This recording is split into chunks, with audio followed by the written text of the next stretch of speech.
পানী যি পানী আমি প্ৰতিদিনে ব্যৱহাৰ কৰোঁ আৰু যি পানী নাখালে আমি জীয়াই থকাত টান আৰু সেই পানী আমি লেতেৰা ব্যৱহাৰ কৰি নিজেই নিজৰ ল'ৰা ছোৱালীবোৰক বেমাৰৰ পিনে ঠেলি দি আছোঁ।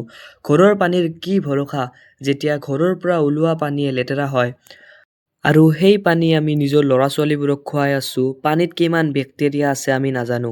সেই অকল আমাৰ সমস্যা নহয়, গোটেই পৃথিৱীৰ সমস্যা হৈ পৰিছে। চহৰৰ উপৰি গাঁওবোৰত ৰোগৰ বৃদ্ধি পাইছে।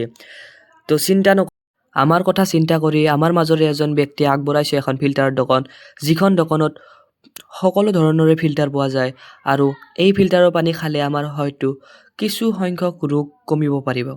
আৰু এইখন অৱস্থিত আছে বঙাইগাঁও অন্তৰ্গত মানিকপুৰ চাৰিআলি নামৰ ঠাইখিনিত। আৰু দাদাজনক সোধোৱা হওক কিমান % ডিছকাউণ্ট আছে, কি আছে। আজি মানিকপুৰ চাৰিআলিত ফিল্টাৰৰ এখন হেৰি কৰিছোঁ। মানিকপুৰতো পানীৰ বহুত সমস্যা, খালি আইৰনে। গতিকে আজি আৰু ফিল্টাৰকে ভেচেলক লগিন কমপ্লিট ফিল্টাৰটো মুঠতে আছে। আছে চিন্নি কম দামত দিয়া হ'ব। একদম জেনেৰেলি আমি 30%, 35% দোকানবিলাকত বিক্ৰী কৰে।